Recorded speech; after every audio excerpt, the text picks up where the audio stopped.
Devika classes के official YouTube channel पर आप सभी का स्वागत है। आज हम पढ़ रहे हैं आंग्ल मराठा संघर्ष। और दोस्तों, मैं जब इसे देख रहा था आपको पढ़ाने से पूर्व कि आंग्ल मराठा संघर्ष को किस प्रकार से एवं सरल विधि के द्वारा आपको पढ़ाया जाए, यानी कि एक पूरी की पूरी यहाँ पर ऐसा लगे आपको कि फिल्म चल रही है, तो मैंने बहुत अध्ययन करने के बाद में एक इसमें कहानी के रूप में यानी कि मूवी के रूप में आगे आप इस वीडियो को देखेंगे, इस लेक्चर को पढ़ेंगे। आंग्ल मराठा संघर्ष शुरू से ही जब मैं पढ़ता था या पढ़ा हूँ, अभी भी पढ़ता हूँ, तो एक कठिन सा लगता था, क्योंकि इसमें कई संधियाँ थीं और कौन सी संधि कब हुई ये पता नहीं पड़ पाता था। तो आज आप मेरे साथ में आंग्ल मराठा संघर्ष को, यानी आंग्ल मतलब अंग्रेज, मराठा मतलब मराठे जो थे, उस संघर्ष को आप पढ़ेंगे। टोटल अंग्रेजों में और मराठों में 3 युद्ध हुए। आज हम प्रथम आंग्ल मराठा युद्ध की बात करेंगे। ठीक है, इतनी बात क्लियर। इस पढ़ने से पहले एक दृष्टिकोण बनाना बहुत जरूरी है कि आप क्या सोचेंगे उसके बारे में, कि किस प्रकार से इसकी नींव पड़ी, क्यों लड़ना इन्होंने प्रारंभ किया। तो जाते हैं 1775-1782 तक के, यानी 1775 पर आते हैं कि उस समय भारत का परिदृश्य क्या था। एक हल्का सा भारत का मानचित्र भी बनाएंगे और दक्षिण भारत का हमने हल्का सा मानचित्र बना दिया है। ठीक है, और ये आपको पता है, हम पहले ही पढ़ा चुके हैं कि ये वाला जो क्षेत्र था, बंगाल वाला क्षेत्र था। अब देखिए, एक दृष्टिकोण को समझिए। ये बंगाल प्रेसिडेंसी थी और बंगाल प्रेसिडेंसी में अंग्रेजों ने अपना पूरा आधिपत्य कर रखा था। ये इधर थी मद्रास, बंगाल प्रेसिडेंसी, मद्रास प्रेसिडेंसी, और ये थी बम्बई, यानी बॉम्बे कह सकते हैं इसे, आज का मुंबई और उस जमाने का बॉम्बे, और ये था बंगाल। यानी कि ये जो बंगाल था, देखिए नक्शे के माध्यम से अगर इतिहास को समझा जाएगा तो आपके अंदर एक अलग विचार पैदा होगा। और मैं दावे से कह सकता हूं कि आप इस वीडियो को देखने के बाद में भूलेंगे नहीं, दावा है मेरा। बंगाल और आजीवन नहीं भूलेंगे, यानी आजीवन की गारंटी मैं देता हूं। प्रथम आंग्ल मराठा युद्ध आप पढ़ रहे हैं मेरे साथ में, और उसके कारण क्या थे वो हम पढ़ रहे हैं कि क्यों अंग्रेजों को मराठाओं से युद्ध करना पड़ा। यह थी बंगाल, मद्रास और बॉम्बे प्रेसिडेंसी। अब समझते चलना एक एक लाइन को। यहां यानी कि बंगाल से ये दोनों प्रेसिडेंसियां क्या होती थी, रेगुलेट होती थी। क्या होती थी ये दोनों रेगुलेट, कहां से होती थी, बंगाल से। इतनी बात, क्योंकि बंगाल का गवर्नर जनरल कहलाता था, बंगाल का जो व्यक्ति था वो गवर्नर जनरल कहलाता था, बाकी के यहां गवर्नर कहलाते थे। और यहां थे मराठे,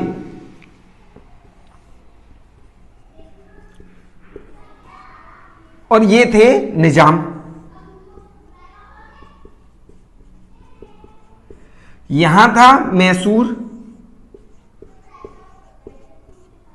यही तो था, यहां मैसूर, निजाम, मराठे, और ये थी दिल्ली। दिल्ली को तो वो पहले ही पंगु बना चुके हैं, यानी अपाहिज कर दी है दिल्ली। दुनिया, भारत का सबसे बड़ा साम्राज्य, जिसे मुगल शासन, यानी जिस पर मुगल शासक शासन किया करते थे अपना, उसको अंग्रेजों ने क्या बना दिया है, अपाहिज बना दिया है। कैसे? इलाहाबाद की संधि के द्वारा। 12 अगस्त 1765 को जो इलाहाबाद की संधि की थी, उसके तहत क्या बना दिया है, दिल्ली को अपाहिज बना दिया है। ठीक। अब मराठे इस दक्षिण भारत में, देखिए यहां से यहां तक मराठे एक उभरती हुई ताकत थी, जिसका अंदाजा दिल्ली को भी था, जिसकी हनक दिल्ली तक जा रही थी। मराठों की ताकत की हनक कहां जा रही थी, दिल्ली तक जा रही थी। यानी कभी भी मराठे मैसूर पर, निजामों पर एकदम से आक्रमण कर दिया करते थे और लूटपाट किया करते थे। चौथ वसूलने का काम, चौथ और सद्देशमुखी वसूलने का काम मराठा, क्योंकि उनकी आय का, इन मराठों की आय का स्रोत ही चौथ था। ठीक, अब मैंने बताया था कि बंगाल वाले जो व्यक्ति थे, वो सॉरी अंग्रेज जो थे, वो कभी भी, अंग्रेज जो थे वो कभी भी ऐसे ही नहीं लड़ते थे किसी से, यानी जब तक उनका फायदा पूर्ण रूप से ना हो तब तक वो मराठों से नहीं लड़ेंगे। अब आप देख चुके हैं कि 1775 से हम ये बात जो चल रही है वो 1775 के दौरान चल रही है। अब बंगाल वालों ने, यानी बंगाल वालों का मतलब है अंग्रेजों ने मैसूर पर आक्रमण कब कर दिया है? मैसूर पर, यानी पहला युद्ध मैसूर झेल चुका है। कब? 1767 से 1769, ये मैंने पढ़ाया था आपको। अब देखिए बंगाल वाले जो हैं, बंगाल वाले का मतलब मैं पहले ही बता चुका हूं, अंग्रेजों ने मैसूर पर आक्रमण कर दिया है और एक युद्ध ये झेल चुके हैं। ठीक, अब इस घटना को हम और पीछे लेकर के जाएंगे, यानी कि 1775 से पीछे लेकर के जाएंगे। अब ये घटना आप देखते चलिए, ये कहां का, ये पूरा सिनेरियो बनना है, ये पृष्ठभूमि बन रही है किसकी? मराठों से युद्ध करने की, अंग्रेजों की। ठीक, अब हम जाएंगे 1700, यानी पानीपत के तीसरे युद्ध पर।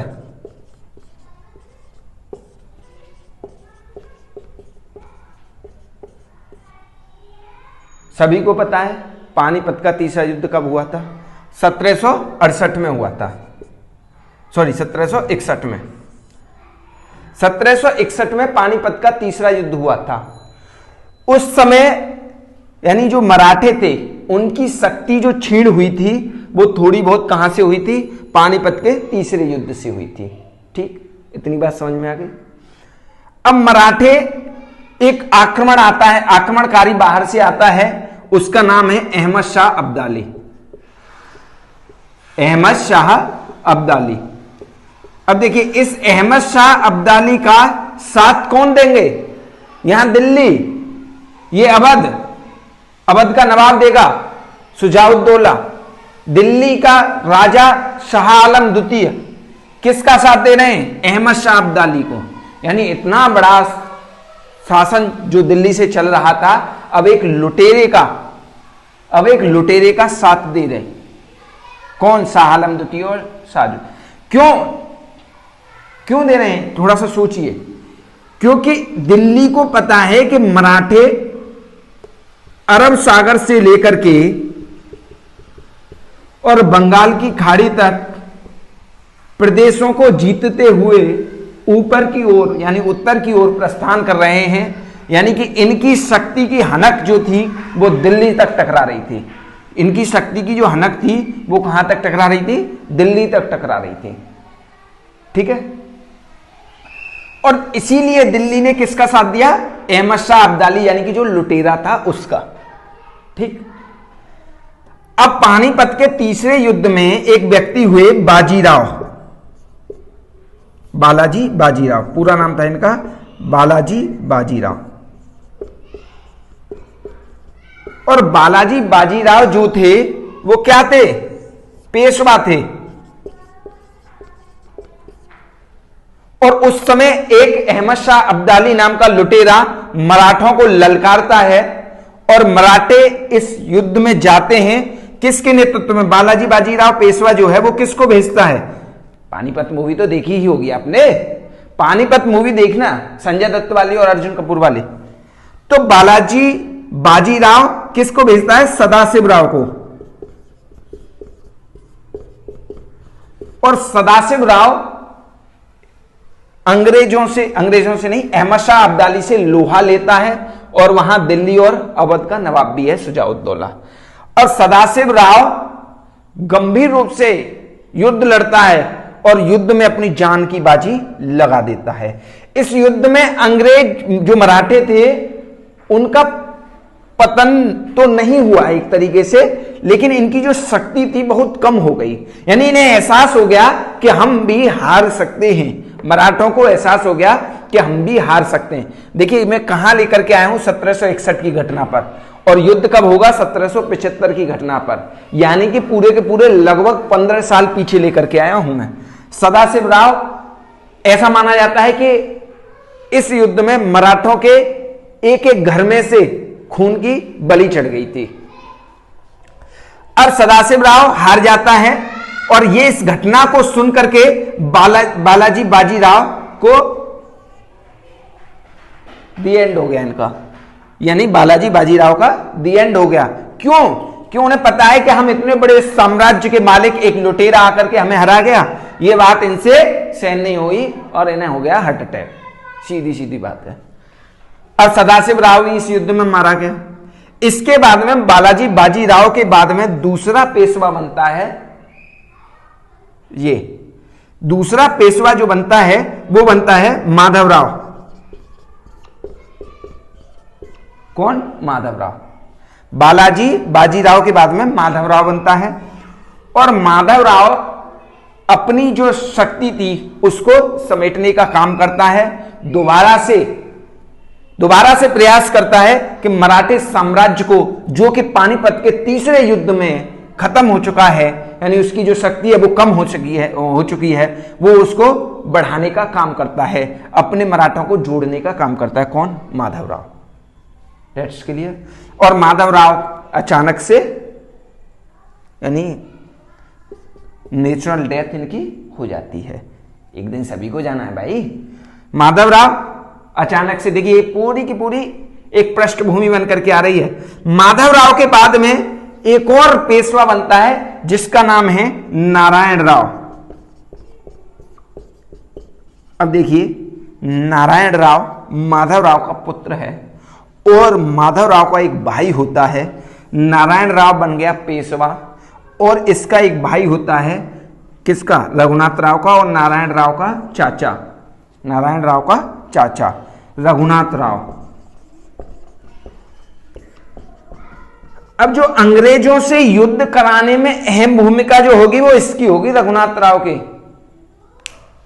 वहां से हम जोड़ करके इस कड़ी को यहां लेकर के आए हैं। जो अंग्रेजों से युद्ध जो कराएगा वो कौन कराएगा? रघुनाथ राव कराएगा।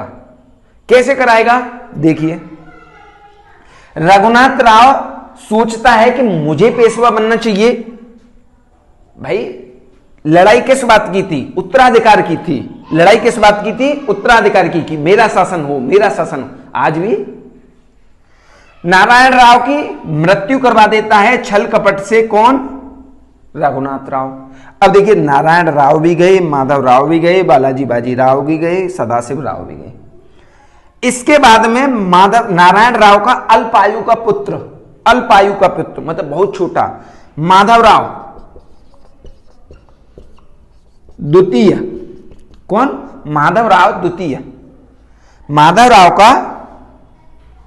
का नाती ही माधवराव द्वितीय है, यानी नारायण राव का पुत्र माधवराव द्वितीय। अब माधवराव द्वितीय बहुत ही अल्प आयु का व्यक्ति है। इसे थोड़ा सा रफ कर लेते हैं यहां से।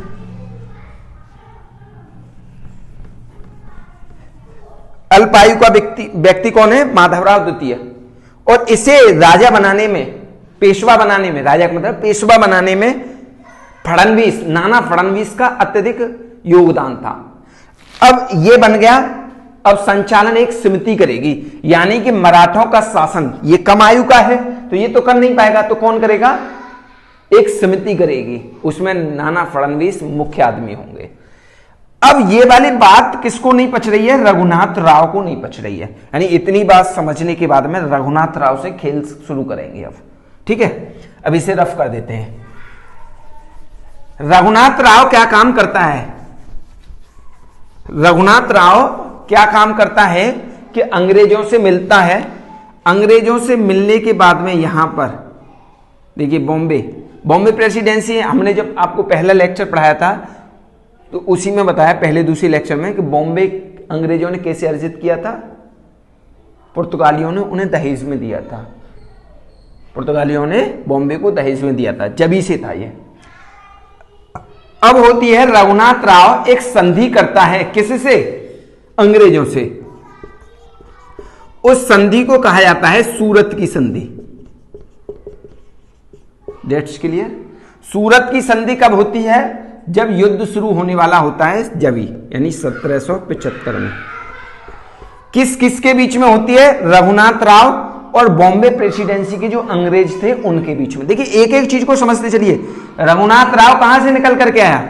रघुनाथ राव और बॉम्बे प्रेसिडेंसी के बीच में, बॉम्बे प्रेसिडेंसी के जो अंग्रेज थे उनके बीच में संधि होती है।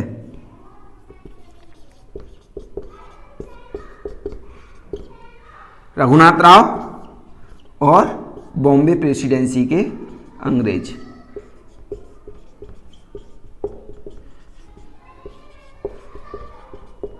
अब इस संधि में जो तय होता है वो क्या तय होता है? इस संधि में रघुनाथ राव एक डील करता है, और डील कैसे करेगा ये समझिए। डील करता है कि आप एक काम करिए, मुझे मराठों का पेशवा बनवा दीजिए, मुझे मराठों का पेशवा बनवा दीजिए, बदले में मैं आपको क्या दूंगा? बोले बदले में मैं आपको सूरत और भड़ौच दे दूंगा, सूरत और भड़ौच की दीवानी दे दूंगा, सॉरी, सूरत और भड़ौच की दीवानी दे दूंगा। और क्या दूंगा? और मैं आपको दूंगा सालसेट। सालसेट क्या है? सालसेट एक द्वीप है जिस पर क्या है? मुंबई बसा हुआ है। सालसेट द्वीप दे दूंगा। यानी इस प्रकार से कुछ क्षेत्र दे करके और कुछ क्षेत्रों का राजस्व दे करके रघुनाथ राव संधि कर लेता है कि आप मुझे मराठा बना दीजिए। अब क्या करते हैं? अंग्रेज बोलते हैं ठीक है भाई। अब अंग्रेज, इन वाले अंग्रेजों ने, ये जो बॉम्बे प्रेसिडेंसी के जो अंग्रेज थे, इन्हें अभी मराठों की शक्ति का एहसास नहीं है। मराठे पानीपत में थोड़े से छीण तो हुए थे, लेकिन अभी पूर्ण रूप से छीण नहीं होते। उनका पतन अभी इस प्रकार से नहीं हुआ कि कोई भी आए और उन पर आक्रमण करे और जीत जाए।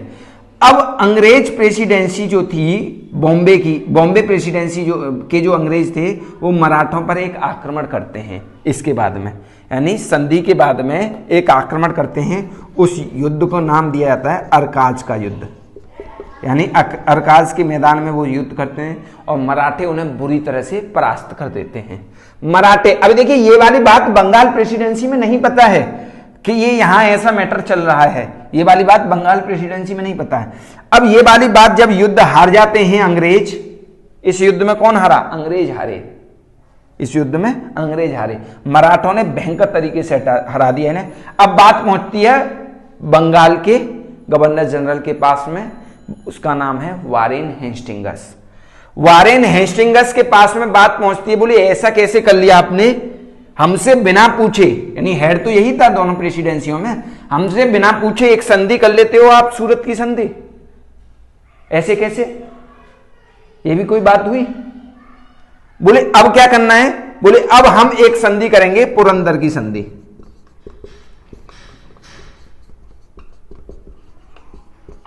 क्या? पुरंदर की। देखिए ये युद्ध चल रहा है, पुरंदर की संधि करेंगे। बोले पुरंदर की संधि क्या होता है, क्यों करेंगे? क्योंकि इनको पता है बंगाल के गवर्नर जनरल, यानी बंगाल की जो प्रेसिडेंसी है, उसे पता है कि अभी हम मैसूर से युद्ध लड़ रहे हैं, अभी हम मैसूर को जीतना है, तभी हम मराठों को कंट्रोल में कर पाएंगे। तो ये जो संधि करता है वारेन हेस्टिंगस, वारेन हेस्टिंगस मराठाओं से संधि करता है। बोले कोई नहीं, आप रघुनाथ राव को छोड़िए, आप माधव राव को ही क्या बनाइए, पेशवा बनाइए। तो इस संधि में माधव राव पेशवा बन जाता है। माधव राव पेशवा, सॉरी, माधव राव तो पेशवा होता ही है, लेकिन माधव राव जो पेशवा है वो बना रहता है। ऐसा कौन कहता है? बंगाल प्रेसिडेंसी कहती है, यानी वारेन हेस्टिंगस कहती है कि माधव राव को पेशवा बनाए रखिए।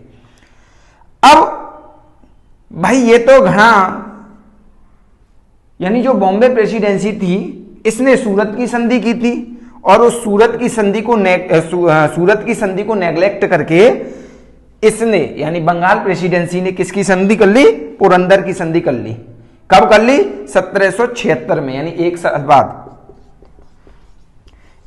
बाद 1776 में पुरंदर की संधि कर ली।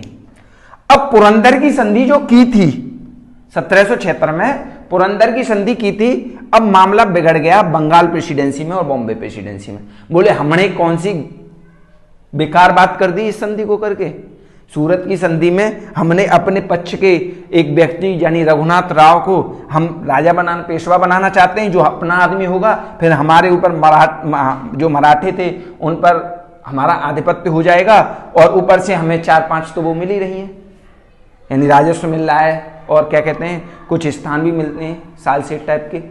बोले इसमें क्या बात है।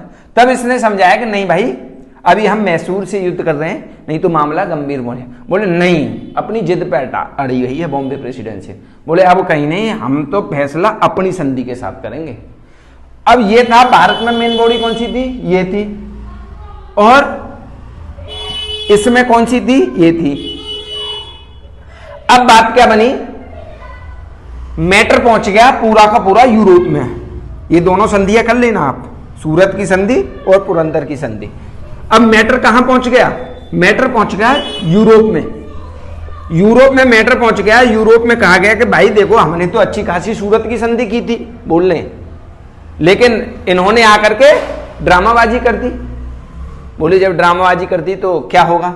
अब अंग्रेज अधिकारी क्या कहेंगे, जो ब्रिटेन में बैठी है मेन बॉडी, ब्रिटेन में बैठी मेन बॉडी कह रही है कि नहीं भाई, संधि तो इन दोनों में से यानी सूरत और पुरंदर में से सूरत की ही सही है, और सूरत की संधि को क्या कर लिया गया, मान लिया गया।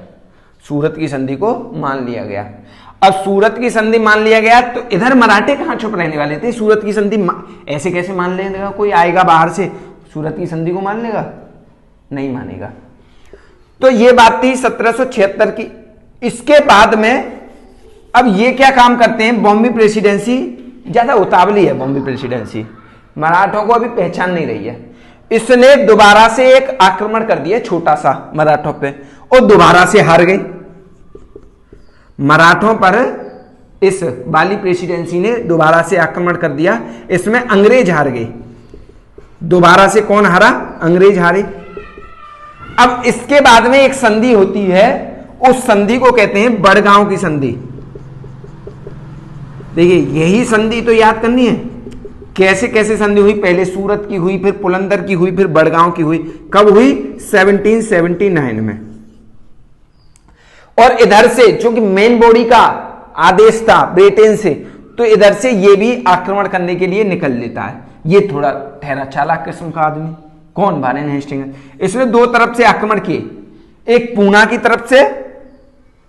ये देखिए, ये संधि जो हुई थी इसमें उनको विजित प्रदेश लौटाने पड़े थे, अंग्रेजों ने जो ले रखे थे वो प्रदेश लौटाने पड़े थे। किनको, मराठों को। अब ये इस वाली बात से कौन, वारेन हेस्टिंग्स नाखुश है। वो कह रहा है कि भाई हम जब मना कर रहे हैं आपसे, मान ही नहीं रहे हो, लेकिन क्या करें, ऊपर से ऑर्डर है।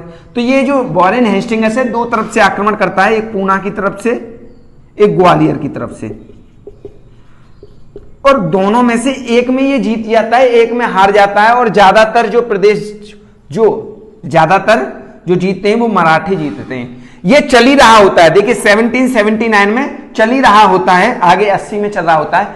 इधर अब देखिए समझिए किस चीज को, इधर मैसूर ने आक्रमण कर दिया, यानी द्वितीय आंग्ल मैसूर युद्ध जो मैंने बताया था 1780 से 1784 तक। द्वितीय आंग्ल मैसूर युद्ध कब हुआ था, 1780 से 1784 तक। अब इस वाले में जब मैसूर, अब अंग्रेज इतनी बड़ी ताकत नहीं है कि मराठों से भी लड़ने, मैसूर से भी लड़ने, तुरंत समझ जाता है कौन, वारेन हेस्टिंग्स। दिमाग का बहुत चालू है। चालू कैसे है, अब एक संधि करता है, सूरत की हो गई, पुरंदर की हो गई, बड़गांव की हो गई, अब किसकी होगी, सालबाई की संधि। सालबाई की संधि। बोले इस संधि में क्या है, यह संधि होती है 82 में,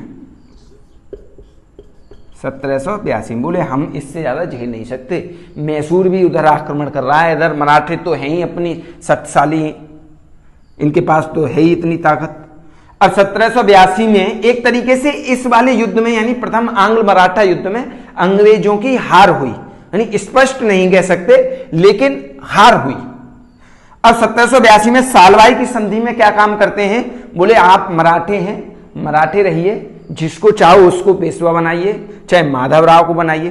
तो ये मतलब कुल मिलाकर के माधवराव जो कम उम्र का व्यक्ति था, कम उम्र का बच्चा था, अल्पायु व्यक्ति था। माधवराव द्वितीय को पेशवा बना दिया जाता है। और जो रघुनाथ राव था उसको भी तो साधना था भाई अंग्रेजों को, रघुनाथ राव को पेंशन दे दी जाती है, बोले तुम पेंशन लो और काम करो। ये पूरा का पूरा सिनेरियो आपके दिमाग में बैठ गया होगा कि कैसे इसकी पृष्ठभूमि बनी है।